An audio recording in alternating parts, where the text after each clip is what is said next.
जुन आशा र अपेक्षाका साथ नेपाली जनताले भोट खन्याएर दिएका छन् नि, त्यो ठुलो जिम्मेवारीको महसुस तपाईँलाई प्रत्येक दिन हुनुपर्छ साथी हो, प्रत्येक दिन हुनुपर्छ। यो देश अहिले पनि बनेन भने कहिले पनि बन्दैन भनेर साथीहरूले भनेका छन्, हर ठाउँमा भनेका छन्। तपाईँ भोट माग्न जाँदाखेरि आमा बाहरूले रुँदै के भनेका छन् तपाईँलाई थाहा छ? बाबु यो देश बचाऊ भनेका छन्।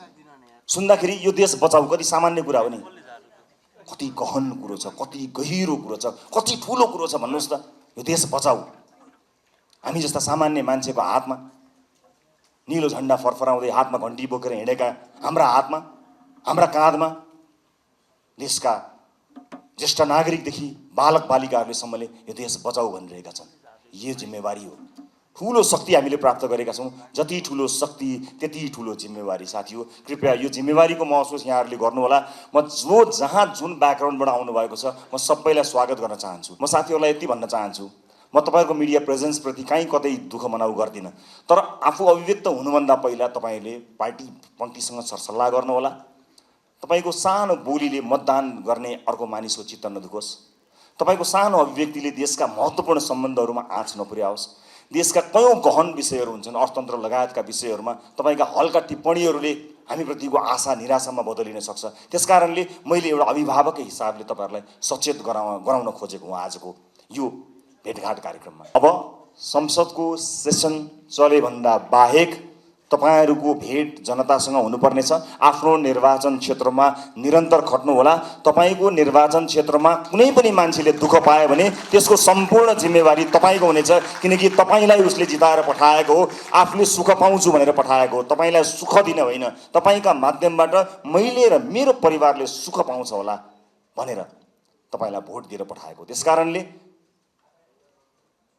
ठुला ठुला हल या ठुला ठुला विदेशी कार्यक्रमहरूको सेमिनारमा होइन, ती गाउँ टोल बस्ती चिया चौतारोहरूमा आफ्ना सांसदहरूलाई देख्न चाहन्छु। हामीले नागरिकसँग करार गरेका छौँ, नागरिक हामीलाई भोट हाल्न तयार थिए, तर पनि हामीले अतिरिक्त प्रतिबद्धता किन गऱ्यौँ भने हामी कमिटेड छौँ। यसपटक परिवर्तन गरेरै छाड्ने हो, यसपटक काँचुली फेरेरै छाड्ने हो भनेर हामीले नागरिकसँग करार गरेका छौँ। त्यो करारका अक्षर अक्षर पढ्नु होला। तपाईँहरूमध्ये कोही यहीँ भएकै हलहरूमध्ये नै कोही न कोही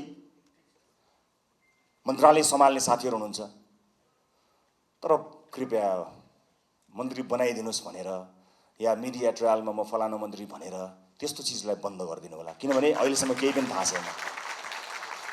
पार्टीले क्याबिनेटमा कसलाई पठाउँछ भन्ने कुराको निर्णय आज यतिखेर तपाईँसँग उभिँदासम्म हामीले गरेका छैनौँ। पार्टीले सही निर्णय गर्छ, कसैलाई तपाईँले भन्नु पर्दैन। हामीलाई थाहा छ, तपाईँहरूको विज्ञता थाहा छ, तपाईँहरूको क्षमता थाहा छ। कयौँ साथीहरू देखिएको देखिए गर्नुहुन्छ, कयौँ साथीहरू छेकिएको छेकिए गर्नुहुन्छ। पार्टीले छेकिएका साथीलाई पनि हेरिरहेको छ।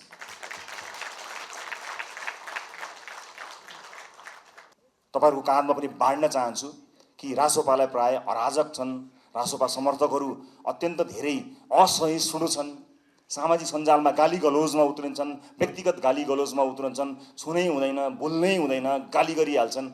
त्यस किसिमको एउटा छवि बनेको छ। म सम्पूर्ण समर्थक साथीहरूलाई बताउन चाहन्छु, अब त्यसबाट बाहिर निस्कनुपर्छ। रासोपाले प्रशिक्षण गर्न पाएको छैन।